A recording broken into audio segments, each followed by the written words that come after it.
Hi everyone, you're watching Good for the Game TV live. It's Monday night. It's 9 o'clock. That means it's time for Use It or Lose It, the show where we're building up to the Rugby World Cup in Japan later in the year. We're talking about some of the hot topics out there in rugby, but mostly related to the Springboks and any other teams that are participating in the World Cup. Before you do anything else, if you are new to our channel, go down below the video, hit the subscribe button, and you can hit the bell and make sure you get notified of all of our videos. Well, on tonight's show, I can tell you we were going to be focusing on the high tackle rules. There was plenty of drama throughout the World Under-20 Championships, and I wanted to speak to the guys about whether or not the rules are now getting to the point of being a little bit ridiculous, and we may well touch on that at the end. But unbeknown to me, Rassie Erasmus then named his first sort of Bok training squad in the build-up to the World Cup, and I think that's going to take sort of a pole position here as far as what we chat about tonight. We'll also wrap up the quarterfinals of Super Rugby, all four favourites advancing in the end, and have a quick look at the Super Rugby semi-finals as well, see what the guys fancy for those on the weekend. Well, without further ado, let me introduce you to the panel. And we've got a first-time guest tonight. He loves his rugby. If you follow him on Twitter, it's Jared Wright. He is absolutely fanatical. And when I saw him tweeting away with the judge there, I just knew I had to have him on the show. Jared, welcome to the show. Jared, I think you got your mute hit there. Or he's maybe frozen. So let's go across. We'll come back to Jared now. Judge Rugby, let's start off with you, Judge. Welcome back to the show. We gave you a week off last week to watch a bit of Baby Box. Yeah, thanks, mate. It was a good week away and sort of broke away a little bit and went up the garden routes and spent some time with the family, but it's good to be back. I unfortunately didn't even get a chance to catch up on last week's show, so I'll get back into it with full swing now, hopefully. Yeah, it was bad timing for me last week's show because we actually had Steve from New Zealand on the show, which was quite nice. But I was all ready to talk about the New Zealand decline. But that topic was set the week before when it looked like maybe only two New Zealand sides would make the playoffs. And of course, what happened? They all of them made it. The Lions and the Stormers never made it. And so I was a bit fighting man alone, suggesting that perhaps New Zealand rugby might be not in trouble, but perhaps the gap was closing. So maybe it wasn't the wisest choice of topic there. It does appear that Jared has got some connection problems, so he's hopefully in and out. But in the meantime, let's go down to Couch Critic. Couch, how are you? How's it, Brent? I'm good, man. Thanks. It's nice being here again. And I just want to know on the topic of that Kiwi one, how did that game with the Irish and the Kiwis treat you in the end, eh? No, terrible. I mean, my Super Rugby form has been superb.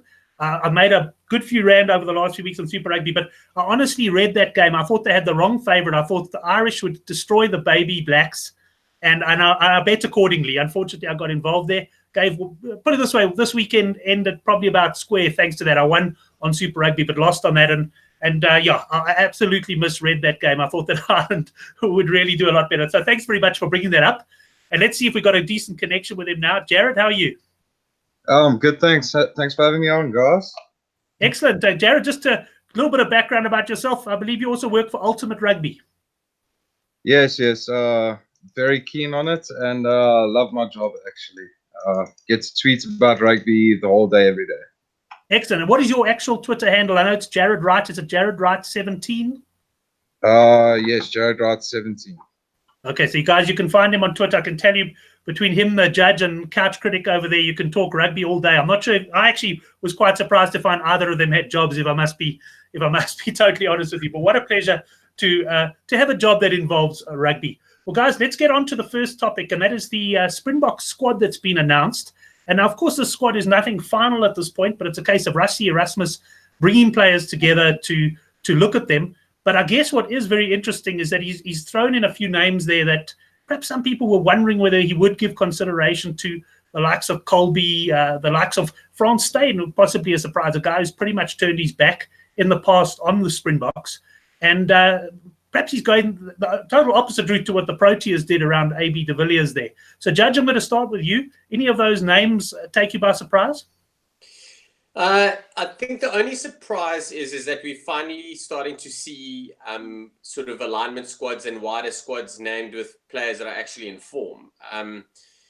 Like if you look at that, 90% of the guys are in form, and they are mostly realistic contenders to be Springboks, and that can be named in the squad. And as I mentioned, they're in form. So if we see any of them make the final squad, we're not going to be completely upset by it. It's more going to be a case of someone's just edged out someone else, and it maybe your favorite hasn't made it or has made it. So I think it's great. I think it's awesome for the squad mentality that they know that the guys are there on form, that there's always going to be guys pushing. You're not a dead certain in the squad. There's always going to be a guy up and coming. And also it gives a nice little message to the guys playing overseas that if they perform, that they will still get a look in. Interestingly enough, if Elstad gets selected and makes his debut, he'll be the second player to ever make his debut that's not based in South Africa behind Ches and Colby. Kitshoff was but he had to sign for the Stormers again and was coming back. But quite interesting that move. But I think Elstad deserves it. I think he's an incredible player and he's in great form at the moment. Right, well, I want to pop over to a picture that you shared a little bit later on today about, I think it must have been taken at the Bok training camp this morning, where you asked people to capture. I'll bring up that photo. I thought that was quite a good one. I shared it with my son. He found it absolutely hilarious. But let's go to Jared. Jared, I've seen you tweeting all day. You're very, very excited about some of the names that are being included on the list. Yeah, I've been very excited to get Marcel Katsia and Cobus Reinach back in the squad. But for me, I think Ulster's probably the biggest inclusion, just in that we don't really have anyone that could cover for Peter Steph du Toit if we lost him, and I think he's a perfect replacement. Reinach is probably the form scrum half in the Premiership as well, so I think that was another great addition to the squad. Just a welcome at this stage to the guys who joined us in the live chat. Emil Korf, he says, Frans Steyn has some serious BMT. Andre, one of our regulars, good to have you on the show, Andre. And David G, he says, great to see Rassie spreading the net, but he's surprised there's no Serfontein in the squad. So, Couch, what an opportunity to bring you in. What do you think about that? Any chance Serfontein should have been included? I guess there's a hell of a lot of competition for that position. Yes, I was just going to say, I think I've actually listed a few that were quite surprising. I think Jan was mentioned most often, and then three guys I picked up was Francois Lowe, Warren Whiteley, and Damien Willemse. But I've got a feeling, I know someone said that injuries don't matter, but I think if you really buggered, you're not included. I mean, I don't see that Warren Whiteley won't be involved, so I think he's basically just being put on hold for the moment. So I think he's still in the mix, and then the question mark will obviously be around Damien Willemse. I don't know if the other guys know whether Francois Lowe is injured. That's quite interesting that he didn't get in the mix there. And then obviously I think it's more clear that someone like Bismarck is the ship has now sailed, which I mean in our discussion we've also pretty much stated as much. So that was pretty good there to see that. Or I mean bad for him, but I mean it's good to see Rassie's making things clear, and especially I think at this stage the big one is the overseas guys. You know, if you haven't been included, then you're probably not going to be there. You know, that's pretty much it for the overseas guys. And then I had an interesting question, and maybe the other guys can come in here who watch Pro 14 and European rugby more. Is they said it's surprising that there weren't more Pro 14 guys looked at, and I said, but I mean apart from maybe a Sean Venter, I don't really see someone who's in either of those two squads that's good enough to make the cut at this stage. I don't know if either of the other guys have an opinion on that. We'll bring them in now for an opinion, but I want to go to Jared first because I know he did mention something to me about Francois Lowe. You were saying, Jared, I think when we did our test earlier that there might be another reason why Francois is not there, perhaps related to the fact that he played for the Barbars. Yeah, so in England, under their player safety and resting and that kind of thing, they have to have a certain amount of weeks of off-season. So, like with the England squad at the moment, Exeter Chiefs and Saracens aren't involved at all. It could also be that Francois Lowe could be put off another week and join this squad next week. Because he played for the Barbarians the Sunday after the Premiership final. Right, so it could be something about him getting involved later. And then, Sean, from yourself, anything further to add on that? Anything on the Serfontein side? And then maybe just comment on Couch's question around the Pro 14. Yeah, I must say I do agree in terms of the Pro 14. And we did speak about Sean Venter when we were chatting about the Nines. I quite like him, but unfortunately the Cheetahs and the Kings, the guys are heavily overlooked. Oxen Chair was getting a look in a season and a bit ago, but the season hasn't really set the world on fire. And then Piers Skuman was the other one mentioned. who's had an exceptional season. I just think that his agreement with Edinburgh, it might be a contract with the SRU as well, with Scotland, saying that he's going to be a project player. So essentially he's going to go to Edinburgh, and they're going to then, when he becomes eligible to play for them, that they must pick him, and therefore he can't play for someone else. So I think that might be the case. Other than that, Marcel Coetzee is probably the only guy that has really stood out. Duan van der Merwe has had a really good season as well. But to be fair, the wings, we're quite solid, the wings at the moment. We've got a few guys that are really coming into the mix that aren't dead certains, and then we've got the dead certains that are still there. So it's a little bit difficult for an outside back to break into the fold now. With regards to Jan Serfontein, so both Jan and Frans Steyn, I haven't specifically seen them a lot this season. So I'm a little bit apprehensive in terms of that. I think both of them were in with a shout. I think maybe Steyn gets the nod because he can cover 10, 12, 15, and he has played a number of games at 13 this season as well, strangely enough. So I think maybe he gets the nod ahead or over Jan due to the fact that he's a little bit more versatile, stuff like that. Other than that, I don't really know what the swing vote was, because you'd have to think if it wasn't a clear case of I'm not available or I don't like you, then there must have been something that pushed it in Francois Steyn's camp. And I think it's a versatility button there that he's got. Excellent. But I just want to share my screen for a second there. And that's a photo that you posted. You posted this morning on your Twitter, and you asked guys to caption it. Did you get any good captions for that one, Judge? Yeah.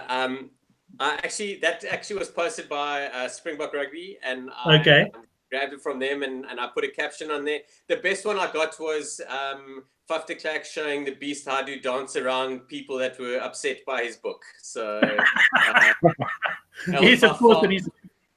That was by far the best one ever. And then, funny enough, Jared, I did enjoy your one where you're talking about Bongi Benambi freaking out a little bit, saying, "Coach, please can I go scrum now? These oaks are stuffing around." Yeah, I enjoyed that. I must say, I thought that was an excellent pick.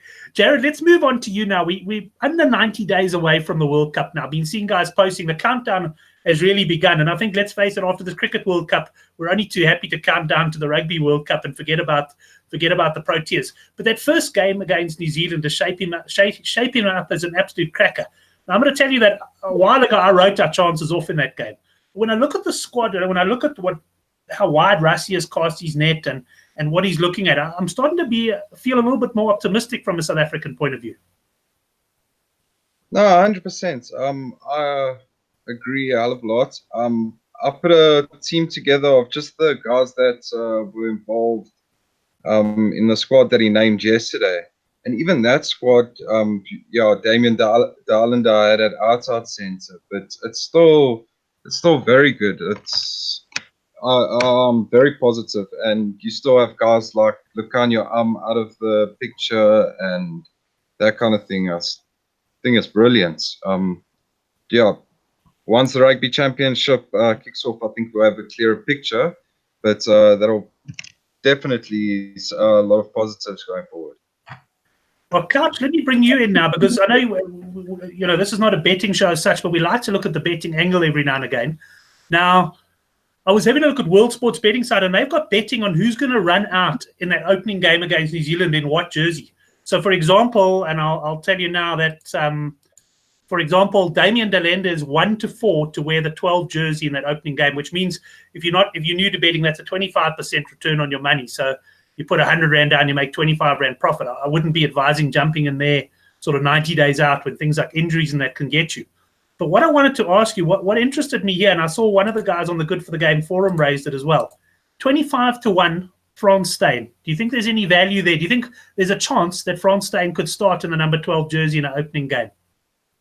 I think they should give me 5-1 that Frans Steyn won't stay in the squad for 2 weeks. I think he's just he's a volatile player. I'm surprised. I think Rassie's giving him a shot, and he's going to say, "Listen, I want to check your attitude." But honestly, I get worried when a player has had like 3 or 4 different coaches that he's had an issue with. Then I start to say it's not the coach, it's the player, and he's always kind of had that stigma around him where somehow there's always someone irritating him, and he's kind of like thinks he's a little bit more important. Then again, I'm a Shark supporter and I just can't get over 2007. So maybe that's what's talking. Yeah, but it is something. But you know, Rassie is he's gonna be solid. So he's giving this guy a look in. And I was gonna add on to Sean. I think what he wants in France is he's gone.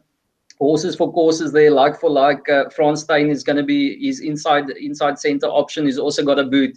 So, I mean, that's the same as Damien de Allende, they believe, and the same as Andre Estreisen. So it's still, you know, the same type. So I think he's just, and then obviously his versatility, as Sean has said, is a bonus in the squad. So maybe he gets a run in the rugby championship and Rassie just checks his vibe and how he works with everyone. But I don't see him, you know, starting alongside a Pollard and having a new outside center. So I wouldn't be interested in the 25-1 thinking that he'd start. I mean, he'd go for a combination that he already knows, which is going to be most likely, obviously, Damien de Allende. So that's the way to go there. And just as a quick betting tip for someone, the one that I do like is Rassie Erasmus to start in the number 5 jumper. I actually think he's not the favorite. Franco Mostert is, and I think Rassie might just leap ahead of him there. But then, Brent, just on the inclusions, I said who was surprising as the exclusions. Obviously, Reinach and Elstad were 2 of the worst kept secrets thus far. You know, we all knew they were going to be there. The guy I like, obviously, is seeing Kwacha there. That was a nice one. Marcel, again, worst kept secret. And then, obviously, me and the judge, we've got Dylan Leitz involved. So hopefully, Leitz makes the first chop. So that was good. And then Herschel Jantjies getting a nod there. He's obviously going to see how he goes, and maybe compared to a guy like Reinach. Obviously, Reinach will supersede him on experience, but Reinach is also new into the squad, so he needs to hit the ground running. And then the big thing for me, it's going to be interesting. I mean, this is just a preliminary one. It's what's going to happen when some of those Bulls and Sharks guys get in there, because there we might see an exclusion that might surprise us. You know, is a Cornel Hendricks going to get a nod out of the blue? Mapimpi probably, will he be in the mix? And then the big thing, I mean, I'm still not sure about the Damian Willemse thing, but I also think the first indication there is that a Cohen Bosch seems to be have the inside lane there ahead of Willemse. It's interesting. The Cohen Bosch Willemse one could be quite an interesting one there. Anyone, Judge, from your point of view, that you think might be a surprise omission when it comes back to calling the rest of the players in? I don't think specifically there's going to be a surprise omission. I think that we will be, like, when you look at the locks as we discussed and you look at the wingers, there's going to be some big names and some guys that Rassie spent some time investing in that are going to be left behind. You know, there's only so many players that can fill that squad.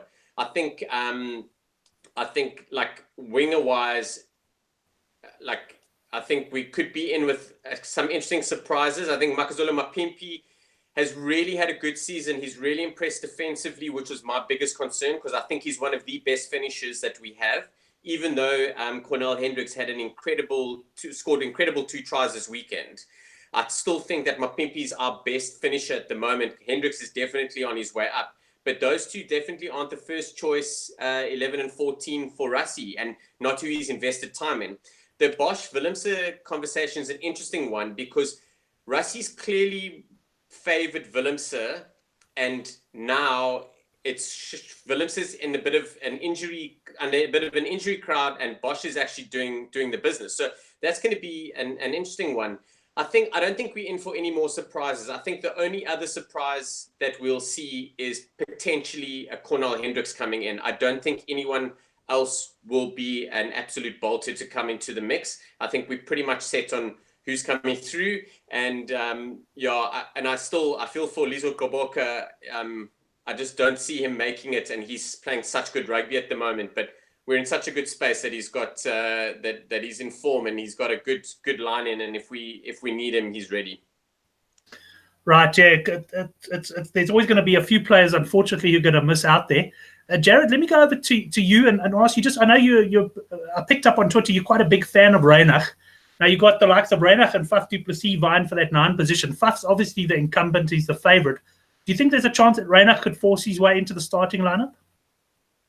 Yeah, I do think he has got a chance. He's had an unbelievable season with Northampton Saints. He was actually playing behind Nick Groom at the Saints before before Boyd came in from the Hurricanes. And since then, he's just shot up and got better and better. He does bring a little bit of a different game to Faf, but both of them are very good on defense, which played a big role last year with the Springboks. So he picked off quite a few intercepts, which could be really great for us. And yeah, his speed is something you can't match. I don't think there's a quicker scrum half in the game.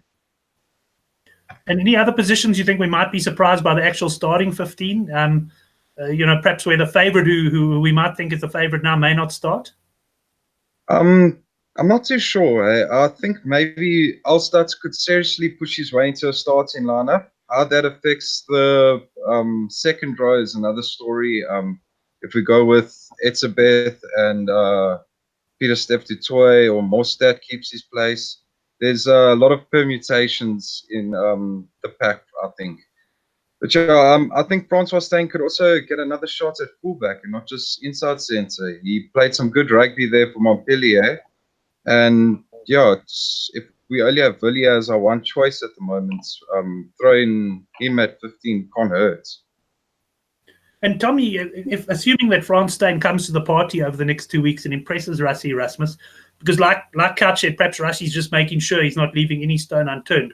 But assuming he's going in with an open mind on France, would you take France to the World Cup if you were Rassie Erasmus? 100%. He would have been in my squad before anyone else. He's up there. He's can play so many positions. And I actually spoke to Sean about it today. We don't really have anyone that's a long-range kicker in our squad. He can hit them from inside his own half. There's not many guys in South Africa that can do that at the moment. And possibly Botch, but he's not really. He's probably not going to be in the starting lineup, I guess. Well, I don't think so. Unless something drastically changes. I think Villiers Leroux is the inside line for the 15 jersey, but if Steyn has a big game, it's got more caps than Villiers, if I'm not mistaken. So you're not replacing inexperience with experience. Of course, I'm rushing to have a look now at the number 15 jersey to see Frans Steyn. Well, Couch, I can tell you he's not even quoted there, but there was a question, David in the live chat asking, will Villy start at 15? And I see he's obviously a very firm favourite. He's got the inside line, but we all acknowledge that he's not really in the greatest of form. So there must be a chance that perhaps someone could force him out. Look at Brent just rush to the odds. Typical.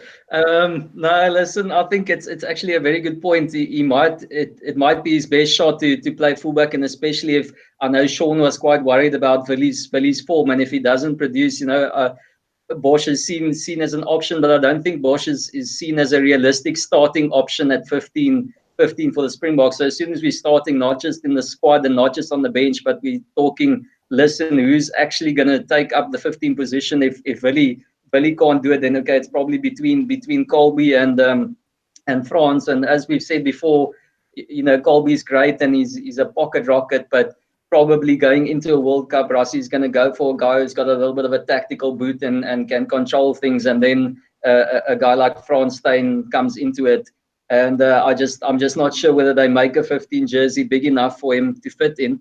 But if they do, then he's probably a option there. And no, he might. I'd give him a run in the Rugby Championship and see what he can do. But Brent, the other thing just that I always try to mention when it comes to these squads, nothing irritates me more than the guys looking at the squad and saying, listen, but why isn't there any Pro 14 Cheetah guys there, or why are there 5 Sharks but 15 Stormers? I mean, that's completely irrelevant when it comes to the team. The Stormers missed out by 83rd minute Sharks, Lucanio Amchar, and now all of a sudden you're saying that the Sharks are a much better team than the Stormers. It's not relevant, and it's definitely not relevant to individual players, and especially individual players who might have been injured in any case. You can't say Peter Steff or Eben Etzebeth shouldn't be there, or Frans Malherbe or guys like that. Those are individual pretty good rugby players playing for the Stormers, and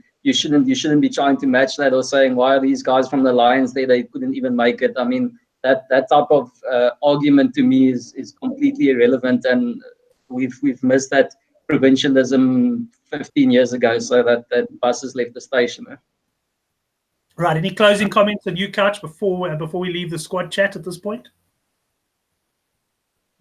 No, the only other one is that I am interested in terms of the Bulls is whether Marco van Staden will be included. We've seen now that Marcel Coetzee is in there, and we've seen Kwagga, and it still remains to be seen whether Rassie sees Kwagga as an outright fetcher or just a general impact player, and then whether Francois Lowe might come back into it a little bit later. Then Marco might be the one sitting out, so that's going to be interesting. And then as we've said on the wing, whether either Cornel Hendricks or Mapimpi are two informed players, whether one or two of them are gonna get selected. And then I still think Lizo Kabolka, I mean, in this wider squad, he will stay in for now, and we'll only really see the a little bit more shocks and heartache about guys being left out later. And then the last one, I don't know if I mentioned it earlier, it was also interesting to see in this wider pool that Mapu has already been told, that was quite interesting to me. I mean, I would have also done that, but it was quite a bold selection there. And that's pretty much it. Right. Sean, over to you. Anything else on the squad that you'd like to add?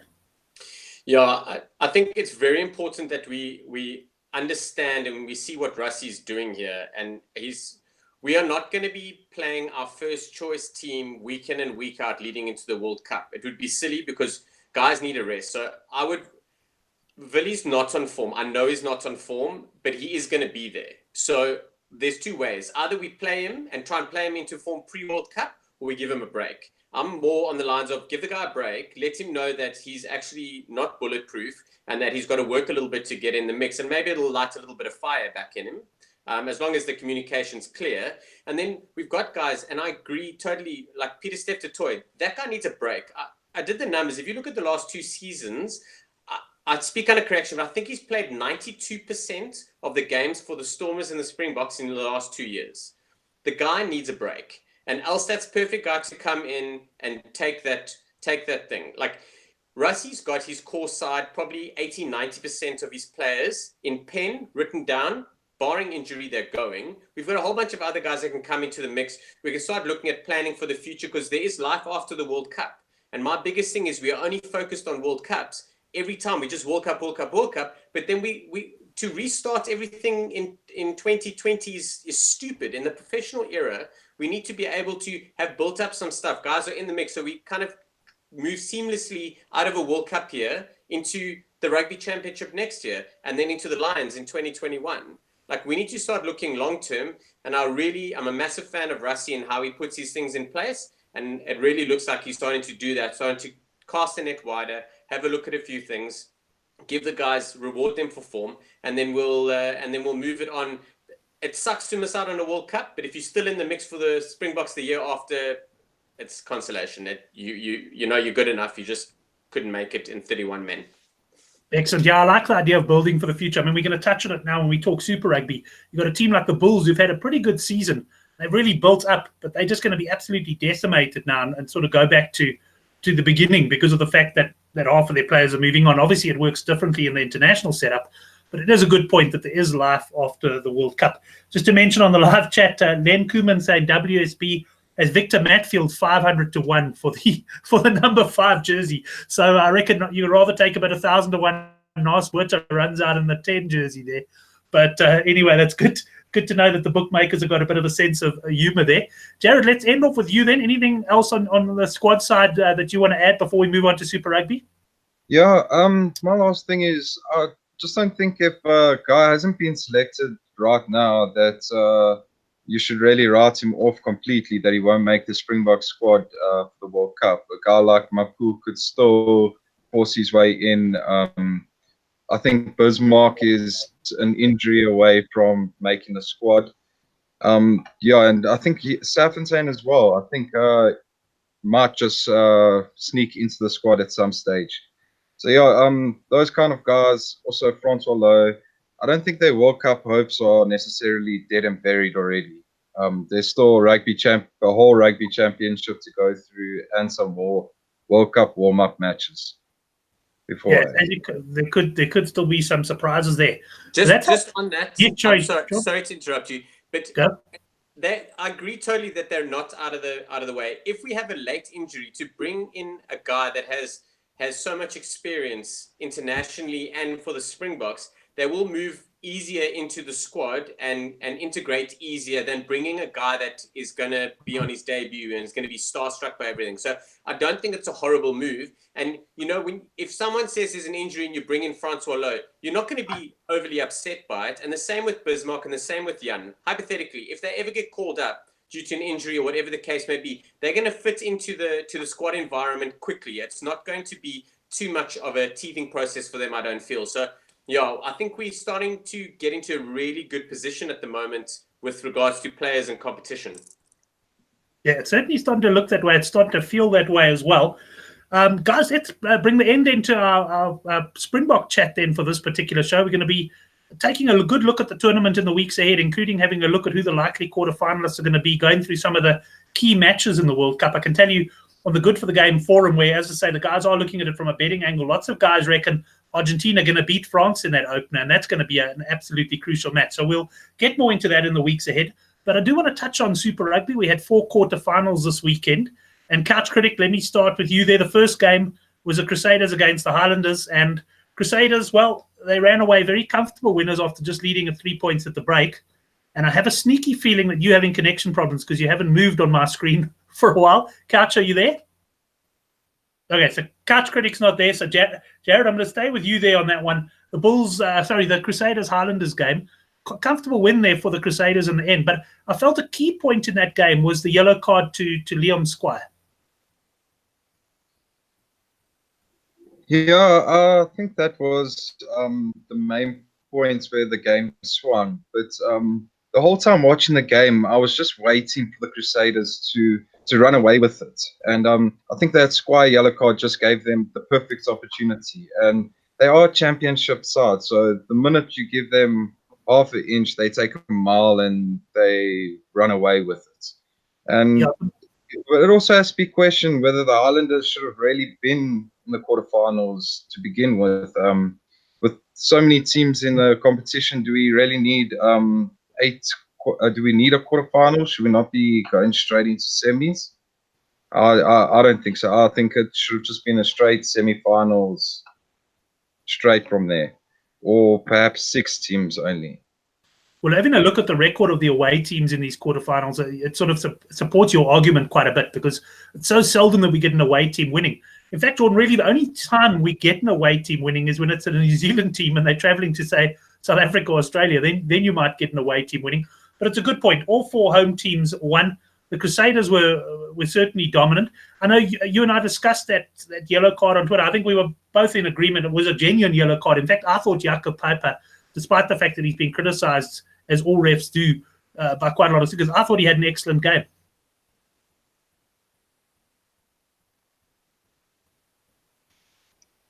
Sean, you there? Sorry, my fault. Oh, sorry. Sorry, man. I think we've got a few connection problems. But I thought it was a genuine yellow card for Squire, but I also thought Piper handled the game well. Yeah, definitely a yellow. And definitely the Highlanders fell away after that. I think they just couldn't cope. And as Jared mentioned, the Crusaders were just waiting for their time to pounce, and they tore them to shreds after that. I thought Paper was pretty decent. He, to be fair, is probably not one of our greatest, but he's pretty consistent in terms of what he does. I know that's quite ironic. Like, he does make a few bad calls every now and then, but he's pretty, like, he's not very erratic. So it's pretty good. And, you know, like, if you go there and the Kiwis are playing rugby, sometimes it's a little easier to officiate the game because they want to play. And whether they're losing or not, they still want to play. Where some other teams will try and get a little bit disruptive against the Crusaders. They'll want to slow the ball down. They want to try and slow them down off the ball and stuff like that. So I think maybe that also played a bit into his hands and allowed it to be a little bit more open.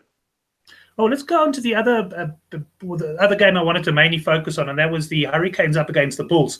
Now, I can tell you the bookmakers had the Hurricanes 13 to 14 point favorites here. The Bulls in the end coming within 7 points. I'd have to say at the end of the day, after playing well early but conceding, typical South African team dominate, New Zealand team score the tries. And you thought to yourself, here we go again, the Bulls are going to get blown away in the second half. But they came back very strongly. They lost by 7 points in the end. But there was an incident, I think it was around about 10 minutes to go or so, when there was a shoulder charge by the Hurricanes hooker. Now, Sean, I must tell you, I was watching it in real time. Now, bear in mind, being a betting man, I must tell you, my money wasn't on the Bulls. So I wasn't talking so much as a South African.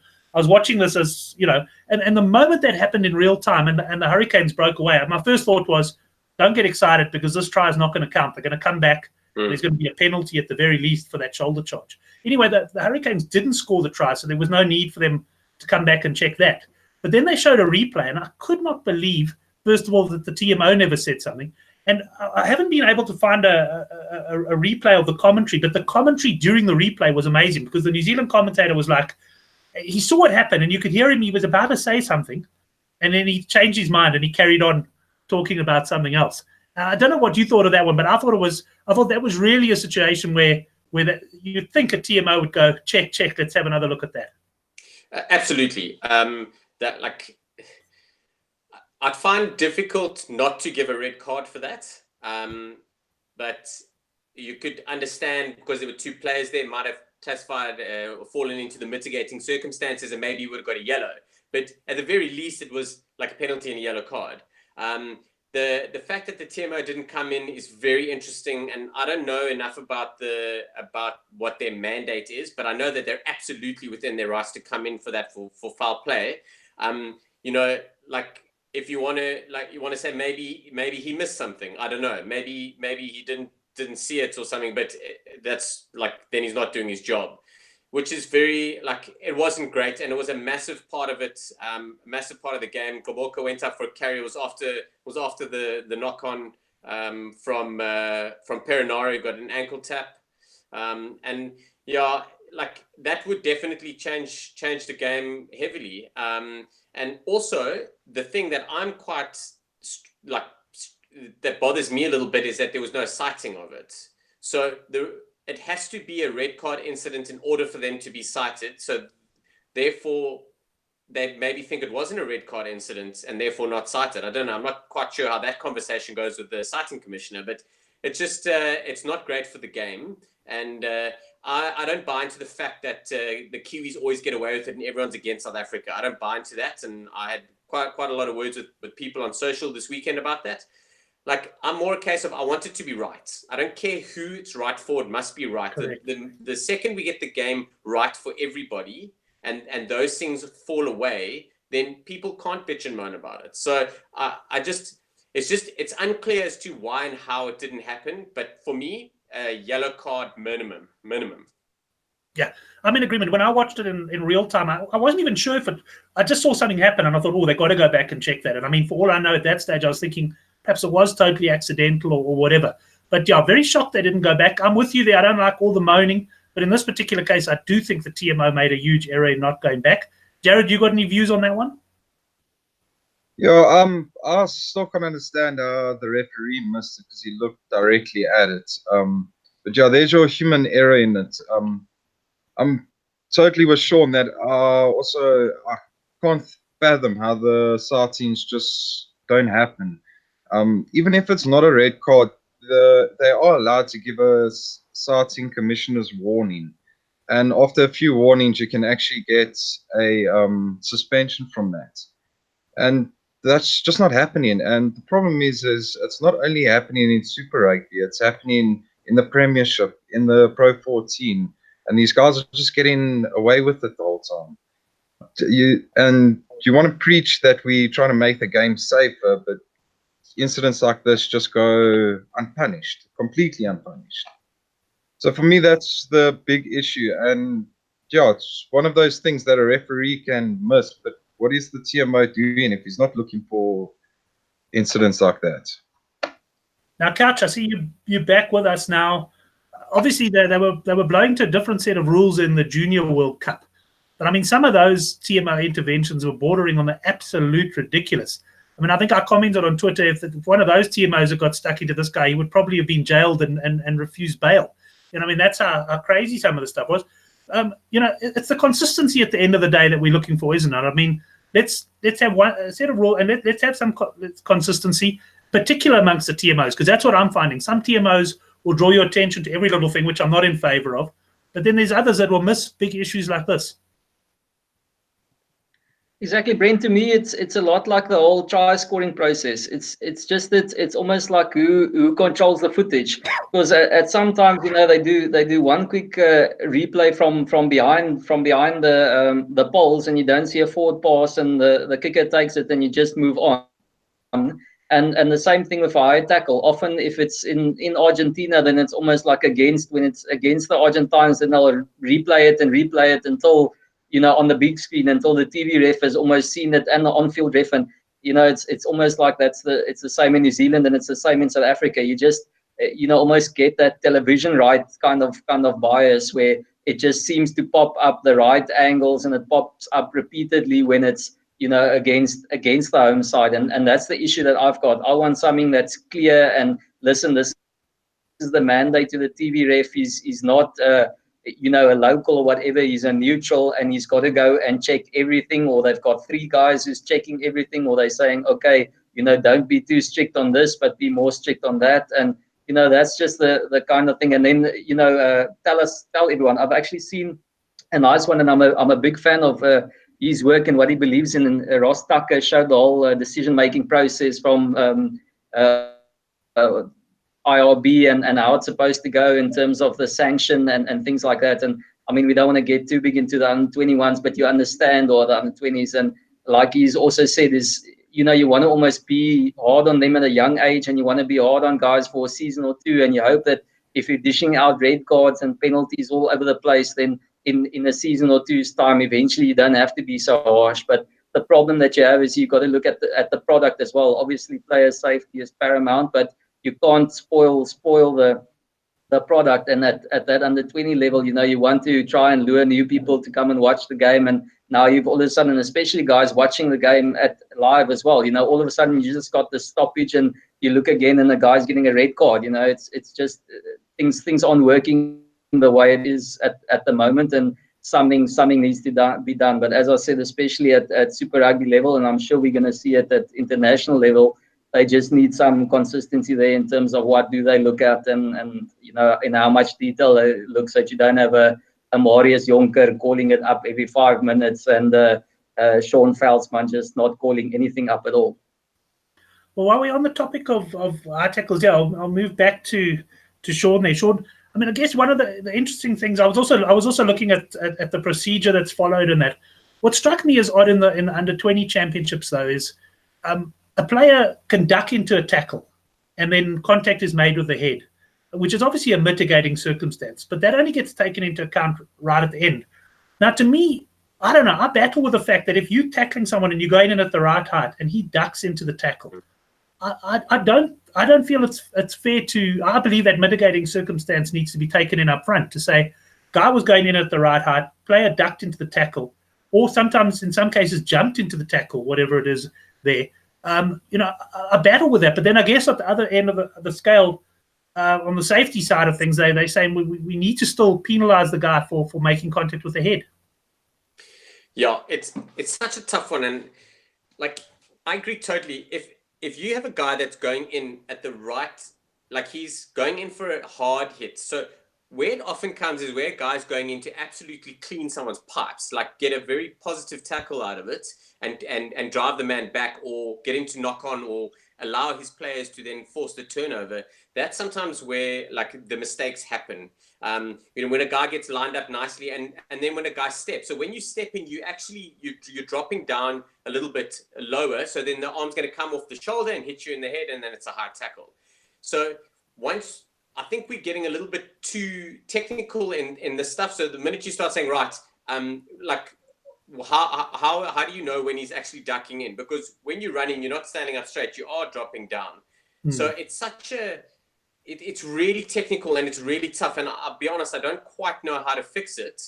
But just to sort of touch on Han, what you said with regards to like being hard on them in the beginning and how it's going to affect the game.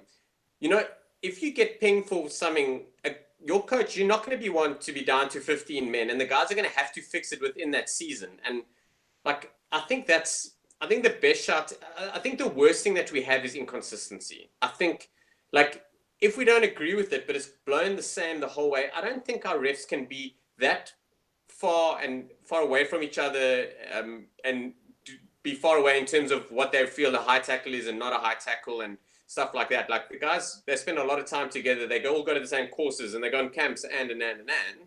Like, I just feel that that's where we're losing it. I don't buy into this Southern Hemisphere ref, Northern Hemisphere ref, they ref differently. I think they're focused on different things, and therefore we think that they ref differently, but like, things are a little bit different. But the fundamentals of the game should be the same. And I'm one that if you commit a foul and it's a red card, it doesn't spoil the game. Like, that's the end of the game. That you're down to 40 men. That's not anyone else's fault. The guy's like, oh, what a waste of the game. The ref gave a red card after 5 minutes. It's not the ref's fault that you smashed someone out the air. Like, you know, and like, that's the thing. Like, we just need a bit of consistency. We need kind of like a line drawn in the sand, and this is it. And then we manage it that way. Yeah, it's certainly tough. And I guess we'll probably be talking about this in years to come, because it really is hard to find any middle ground there. Jared, I'll bring you in here because I know you had comments on some of the tackles that took place as well. Did you see a few of the under 20 red cards? Did you have any opinions on those? Yeah, I did. I think a lot of the under 20s, they seem to have got it right with the framework that they were given for the tournaments. But unfortunately, that framework, I don't think it's going to actually go through and be successful. I think there's too many areas where it's too unclear or it's judgment-wise. And like Sean says, you just want consistency, and I don't think that this way is necessarily the way you're going to get it. A mitigating factor for you might not be a mitigating factor for Sean. But yeah, it's like, I think Sean's hit the nail on the head. They just need to get all the refs exactly on the same page, and this is right and this is wrong, and that's how you punish it. But yeah, I don't think we'll have a clear answer or a clear way of doing this for the next 10 years, probably. Yeah, I'm sure you're right.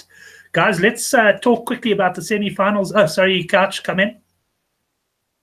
Brent, I just quickly, I mean, to me, what you said is the big thing is that ducking. I mean, you got to be honest about it. We're going to go to the World Cup under 20s. Okay, maybe fair enough, but you're going to go to the World Cup, and everyone knows it's rugby is a collision sport, and it's about dominating the collision. So obviously, and I mean, your Sonny Bill Williams, there's just no point in tackling him waist down. I mean, you got to tackle him ball and all. You got to tackle him backwards, and that's where our issue is coming in. Is everyone's trying to get, you know, almost the chest, the midriff kind of tackle going, and you're trying to hit him with momentum.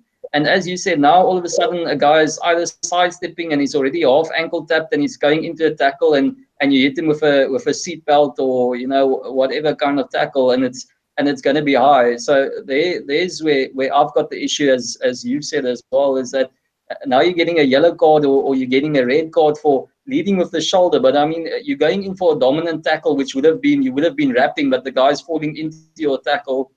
You're hitting him on the cheek, basically, with your shoulder, and all of a sudden a guy could have a yellow or a red card in the World Cup semi-final, and you know, whether Sean wants to say it or not, it's game spoiled. So that is a little bit of an issue for me, that they definitely, you know, they need to boot camp the heck out of that thing before we get to the World Cup, so that we don't sit there and everyone wondering, listen, but why is he calling this, and everyone moaning about the refs? Because I mean, we've seen it a lot on social media, moaning about referees, and we really don't want the biggest spectacle in rugby being all about the referee in 4 months' time.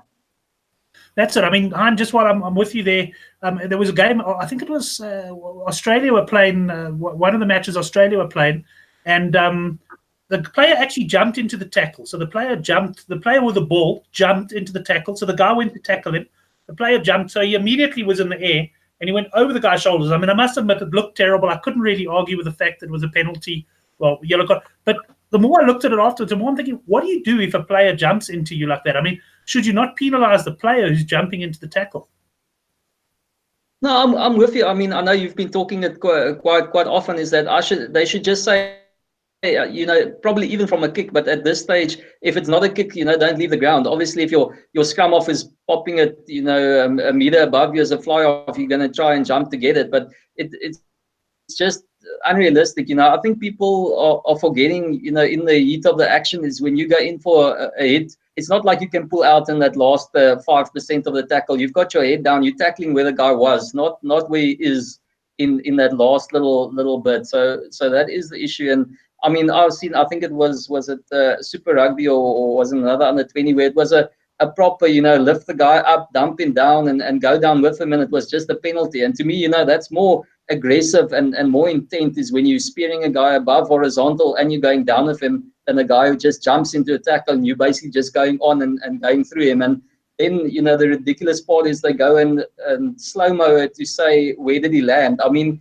you as a tackler has got absolutely no control where a guy landed that you went underneath. So it's, you're completely in the hands of flip a coin whether this guy landed on his head or whether he saved with his hands first. I mean, I know they say intent and those kind of things are out, but how in the world, how the guy falls unless it's a spear and you actually forcing him to fall like that is relevant is beyond me.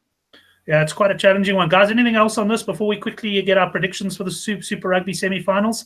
Right, let's move on to the semi-finals then. We got the two matches taking place this weekend. The Jaguares up against the Brumbies. That, of course, is in Argentina, which means if we want to watch this one, Judge, we've got to be up. I think a kickoff's only past 1 o'clock in the morning.